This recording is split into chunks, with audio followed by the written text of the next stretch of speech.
we'd bought the land because it was unique and it was relatively sheltered, so it sort of sloped down, and we needed a space that was, we didn't want a big structure, we just wanted a relatively small structure. So it's an unusual kind of brief, I guess, for an architect. We've got a family of 3 kids, so we needed a place which could work in with this weird wonky kind of bit of land and fit a family in comfortably. And something, I don't know, like beyond that, we didn't really have a big idea of more of what we didn't want, I guess. And we didn't want a stilt house or anything like that. We'd kind of had bad experiences with architects before, working with them, and chosen not to use, like we'd gone down a design process in the past with a house renovation and ended up bailing out from the relationship with the architects and doing it ourselves and project managing it ourselves with subcontractors and things. And so we were kind of aware of what would happen, you know, but Ant kind of sort of facilitated the whole thing really easily. Like it was just, okay, I'm going to do this, we're going to go away and I'll come up with some ideas, we'll measure out the site, we'll think about a footprint for the, you know, and then we'll work in.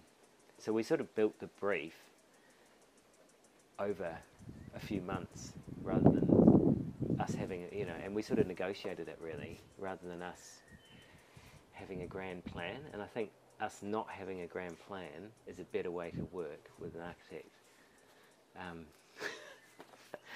And so you kind of submit to the design process, but you have to trust your architect. And I guess being, I work in the arts as well, I know what the creative process is like when you are delivering kind of things which need to go through. You need to have, it needs to meet needs, but at the same time it has to have a, you have to have the scope to mess around with ideas before you start to squish in all those details, I guess. So we were quite happy to let Ant do what he needed to do. No, it wasn't that hard to imagine what it looked like. Because Ant kind of built models and showed us renders and then computer renders and things like that. So it was really easy to visualise. And you could visualise that from the elevation drawings and things like that. But the architect is not just designing a structure, they're designing a way of being in that structure. And until you actually start using it, you don't really appreciate what the relationship is between being in it and how the space or the structure facilitates that.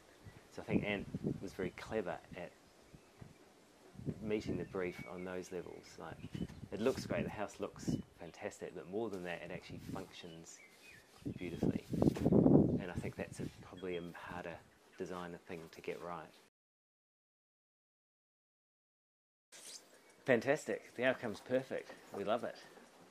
It's got, it kind of, neither of us were quite ready for the architectural quality that's gone into it. Like, we were quite surprised by that. And nicely surprised. The thing that we kind of works for us the best, I guess, well, the thing that Ant worked out absolutely perfectly was the relationship between the light and the way the sun moves around and the way the family or everyone moves.